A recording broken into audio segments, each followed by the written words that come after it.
తెలంగాణ బీజేపీలో అసంతృప్తితో ఉన్న నేతలు పార్టీ మారకుండా అధిష్టానం అలర్ట్ అయింది. వారిని బుజ్జగించే చర్యలు చేపట్టారు. వివేక్ వెంకటస్వామి, కోమటిరెడ్డి రాజగోపాల్ రెడ్డి, కొండా విశ్వేశ్వర్ రెడ్డిలకు కీలక కమిటీల బాధ్యతలను అప్పగించారు. వారికి పార్టీలో ప్రాధాన్యం ఉంటుందని హామీ ఇచ్చారు.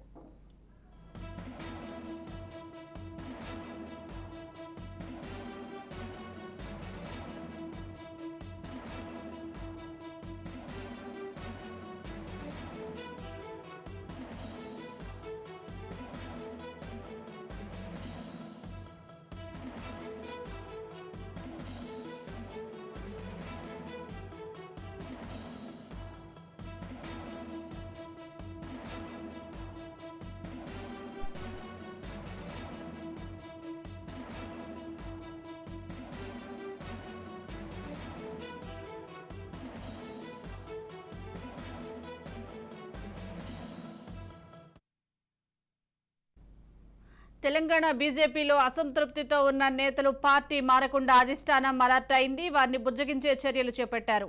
వివేక్ వెంకటస్వామి, కోమటిరెడ్డి రాజగోపాల్ రెడ్డి, కొండా విశ్వేశ్వర్ రెడ్డిలకు కీలక కమిటీల బాధ్యతలను అప్పగించారు. వారికి పార్టీలో ప్రాధాన్యం ఉంటుందని హామీ ఇచ్చారు.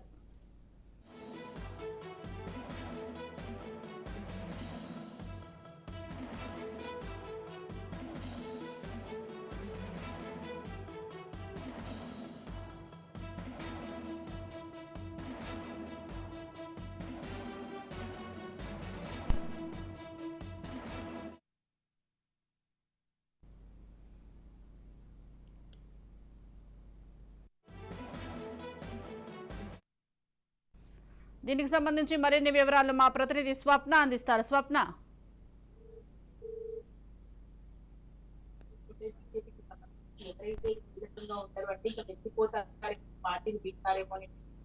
టాప్ వచ్చినటువంటి నేతలు ఎవరైతే ఉన్నారో వారికి కీలకమైన పదవి, ముఖ్యంగా వివేక్ కి సంబంధించి ఆ మేనిఫెస్టోలో ఉంచడం, అదే విధంగా కొండ విశ్వేశ్వర రెడ్డిని కూడా జాయింట్ కన్వీనర్ గా ఉంచడం. At the same time Rajagopal Reddy గత కొన్ని రోజులుగా రాజగోపాల్ రెడ్డి పార్టీ వీడతారని మాటలు వస్తున్న నేపథ్యంలో రాజగోపాల్ రెడ్డికి స్క్రీనింగ్ లో పెట్టారు. అంటే ఎవరిని ఎంపిక చేయాలి ఏంటి అని స్క్రీనింగ్ కి సంబంధించినటువంటి విషయాలు చూసుకోవడానికి పెట్టారు. అదేవిధంగా అజిటేషన్ కి సంబంధించి విజయశాంతి, మీడియాకి సంబంధించి రఘునందన్. అంటే ఇప్పుడు మిగతావి ఏవైతే లక్ష్మణ్ కానీ, మురళీధర్ రావు కానీ, లేదంటే సంజయ్ కి ఇచ్చినటువంటి పోస్టులు చూసుకుంటే కీలకమైన పోస్టులు అయినప్పటికీ అవి వాళ్ళకి సంబంధించి పార్టీని వీడుతారు అనేటువంటి మాటలు ఏమి వినిపించలేదు. కానీ ఇక్కడ మనకు ఎవరైతే రాజగోపాల్ రెడ్డి కానీ, విజయశాంత్ కానీ, వివేక్ కానీ, లేదంటే కొండా విశ్వేశ్వర రెడ్డి కానీ గత కొంతకాలంగా కాస్త పార్టీకి అంటే పార్టీ విషయంలో పెద్దగా పట్టించుకోవట్లేదు, పార్టీని వీడుతారేమో అనేటువంటి మాటలు రావడంతో విజయశాంతి విషయంలో కూడా కొంత ఆపంటే నేపథ్యంలో ప్రస్తుతం అయితే వీళ్ళకు ఇచ్చినటువంటి పదవులతో మరి వీళ్ళు సంతృప్తిగా ఉన్నారా అంటే మాత్రం మనం వేచి చూడాలి. ఎందుకంటే ఇప్పుడు వీళ్ళకు ఇది మేనిఫెస్టోకి సంబంధించి కానీ, స్క్రీనింగ్ కి సంబంధించి కానీ ఇచ్చినటువంటి కీలక బాధ్యతలకు సంబంధించి వాళ్ళైతే ఇప్పటి వరకు మాట్లాడలేదు. ఇంకా ఏం చెప్తారు ఏంటి అనేది చూడాలి. అందరూ ఎదురు చూస్తుంది ఏంటంటే రాజగోపాల్ రెడ్డి విషయంలో.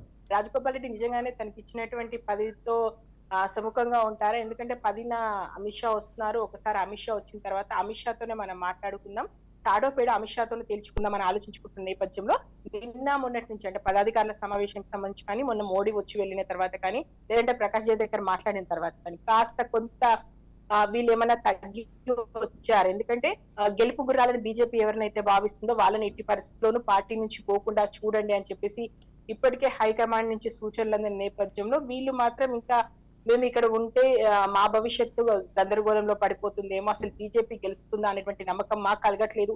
సో ఎలా గెలుస్తుంది ఏంటి, దానికి సంబంధించి మీరు ఏ విధంగా ఆ పార్టీని ముందుకు తీసుకెళ్తారు, ఇలాంటి అనేక విషయాలు కూడా వాళ్ళు అమిత్ షాతో మాట్లాడి తేల్చుకోవడానికి సిద్ధపడ్డారు.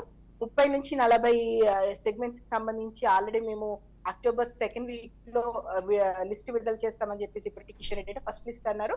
మేబీ ఇప్పటి వరకు అయితే ఫస్ట్ లిస్ట్ లో వాళ్ళకి అంతకు మించి 30 నుంచి 40 సెగ్మెంట్స్ మించి వాళ్ళకు లీడర్స్ ఉన్న పరిస్థితి అయితే లేదు కాబట్టి మేబీ ఆ నెంబర్స్ లోనే మనకి లిస్ట్ ఉండేటువంటి పరిస్థితి కనిపిస్తుంది.